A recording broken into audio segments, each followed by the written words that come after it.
இவரு பேரு வேலன். தினமும் ரொம்ப கஷ்டப்பட்டு மலையில இருந்து கல்ல வெட்டி மார்க்கெட்ல வித்துட்டு இருந்தாரு. அவரு ரொம்ப கடினமா காலையில இருந்து சாயங்காலம் வரைக்குமே உழைச்சிட்டு இருந்தாரு. ஆனாலும் அவரால போதுமான காசை சம்பாதிக்க முடியல. ஒரு நாள் அவரு அந்த கல்ல ஒரு சிற்பி கிட்ட வியாபாரம் பண்ண போனாரு.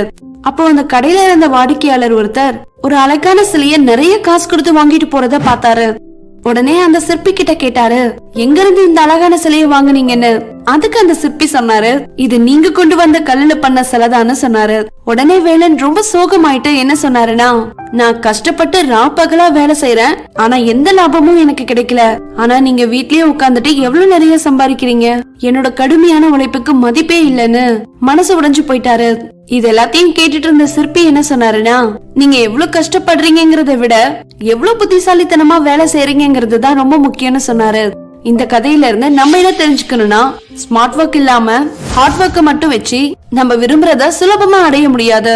ஸ்மார்ட் ஒர்க் எந்த அளவுக்கு இம்பார்ட்டன்ட்னு உங்களுக்கு ஒரு ரியல் லைஃப் ஸ்டோரி மூலமா சொல்றேன். ஆராய்ச்சியாளர்கள் ஃபைசர் மங்கி வைரஸ் ரெட்ரோவைட்டல் புரோட்டீனோட ஸ்ட்ரக்சரை கண்டுபிடிக்க ரொம்ப முயற்சி பண்ணாங்க. ஆனா அவங்களால கண்டுபிடிக்கவே முடியல. அப்புறம் புத்திசாலித்தனமா புரோட்டீனோட ஷேப்பை தெரிஞ்சுக்க ஒரு வழி கண்டுபிடிச்சாங்க. அது என்னன்னா, யாரு வீடியோ கேம்ஸ் விளையாடுறாங்களோ அவங்களோட 3D திங்கிங் கேப்பபிலிட்டி அதிகமா இருக்குன்னு கண்டுபிடிச்சாங்க. அதுக்காக அவங்க ஒரு ஆன்லைன் கேம் ஃபோல்டர்னு கிரியேட் பண்ணாங்க. ஆனா புரோட்டீனோட ஷேப்ப அந்த ஆன்லைன் கேம்ஸ் விளையாண்டவங்க 3 வாரத்துல கண்டுபிடிச்சாங்க.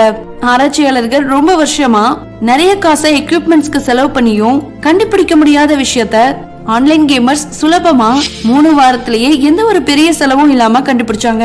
இந்த ஸ்டோரிய ஸ்மார்ட் அண்ட் ஹார்ட் ஒர்க்குக்கு ஒரு பெரிய உதாரணமா சொல்லலாம். இப்போ நீங்க நிறைய முயற்சி பண்ணியும் கடுமையான உழைப்ப போட்டும் உங்களுக்கு ஒரு சக்சஸ் கிடைக்கலையோ, அப்பவே நீங்க ஹார்ட் ஒர்க்குக்கு பதிலா ஸ்மார்ட்டா யோசிச்சு அந்த ஒர்க்க முடிக்கிறது தான் புத்திசாலித்தனம். ஒரு ஆபீஸ்ல 5 பேருக்கு ஒரு விளையாட்டு வச்சாங்க. ஒவ்வொருத்தருக்கும் தனித்தனியா ஒரு பெரிய கியூப கொடுத்து அந்த கியூப ஒரு மூலையில இருந்து இன்னொரு மூலைக்கு கொண்டு போகணும். அப்புறம் அந்த கியூப ஸ்பியர் ஷேப்ல மாத்தணும்னு சொன்னாங்க. 4 பேரும் அந்த பெரிய கியூப ரொம்ப கஷ்டப்பட்டு தள்ள ஆரம்பிச்சாங்க.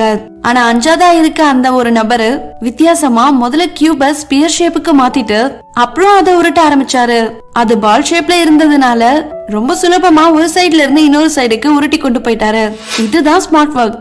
ஸ்மார்ட்டா இல்லாம ஹார்ட் ஒர்க் மட்டுமே பண்ணிட்டு இருந்தா ஒரு பயனும் இல்ல. அந்த விளையாட்டுல எல்லாருக்குமே ஒரே ரூல் தான். ஆனா ஒருத்தர் மட்டும்தான் அந்த ஒர்க்கர் ரொம்ப ஸ்மார்ட்டா பண்ணி முடிச்சாரு. மத்தவங்க எல்லாரும் ரொம்ப ஹார்ட் ஒர்க் பண்ணாங்க. இதுல இருந்து நீங்க என்ன புரிஞ்சுக்கணும்னா, ஹார்ட் ஒர்க்குக்கு நிறைய நேரம் கடினமான உழைப்பெல்லாம் தேவைப்படும். ஆனா ஸ்மார்ட் ஒர்க்ல புதுசா யோசிச்சு குறைவான நேரத்திலேயே உங்களோட கோல்ஸ் அடைய முடியும். இப்போ இருக்க இந்த காலகட்டத்துல ஸ்மார்ட் ஒர்க் தான் ரொம்ப அவசியம். அப்படின்னா ஹார்ட் ஒர்க் பண்றதுல யூஸ் இல்லையா? ஹார்ட் ஒர்க் பண்றதுல யூஸ் இல்லைன்னு நான் சொல்ல வரல. ஸ்மார்ட்டா யோசிச்சு ஹார்ட் ஒர்க் பண்ணுங்கன்னு தான் சொல்றேன். Smart work is the result of hard ஒர்க்னு சொல்லுவாங்க. ஹார்ட் ஒர்க்ல இருந்து நமக்கு அனுபவம் நிறைய கிடைக்கும். அதுதான் நம்மள ஸ்மார்ட்டா யோசிக்க வைக்கும். சோ நீங்க இதுல இருந்து என்ன தெரிஞ்சுக்கணும்னா, ஸ்மார்ட்டா எப்படி ஹார்ட் ஒர்க் பண்ணணும்ங்கறது தான் கத்துக்கணும். எப்பவுமே ஒரு லிஸ்ட தயார் பண்ணிக்கோங்க. அதுல உங்களோட short term and long term கோல்ஸை எழுதிக்கோங்க. அப்புறம் அதை அடிக்கடி எடுத்து பாருங்க.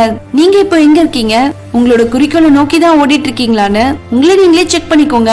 கன்சிஸ்டன்சின்றது ரொம்ப ரொம்ப அவசியம். நீங்க உங்க கோல்ஸை அடைய முயற்சி பண்ணும்போது சின்ன தோல்வி வந்தாலும் மன தளராம மறுபடியும் உறுதியா நின்னு உங்களோட கோலை அடைய வேலை செஞ்சுட்டே இருங்க. கண்டிப்பா உங்களுக்குள்ள புது ஐடியாஸ் எல்லாம் வரும். அதை வச்சு உங்களால சுலபமா உங்களோட கோல்ஸை அடைய முடியும். இந்த வீடியோ உங்களுக்கு ஹெல்ப்ஃபுல்லா இருக்கும்னு நினைக்கிறேன். இந்த வீடியோ உங்களுக்கு பிடிச்சிருந்தா உங்களோட ஃப்ரெண்ட்ஸ்க்கு ஷேர் பண்ணுங்க. இது வரைக்கும் நம்ம அனிமேட் ஐஷு சேனலை சப்ஸ்கிரைப் பண்ணாம இருந்திருந்தீங்கன்னா மறக்காம சப்ஸ்கிரைப் பண்ணிக்கோங்க. தேங்க்ஸ் ஃபார் வாட்சிங்.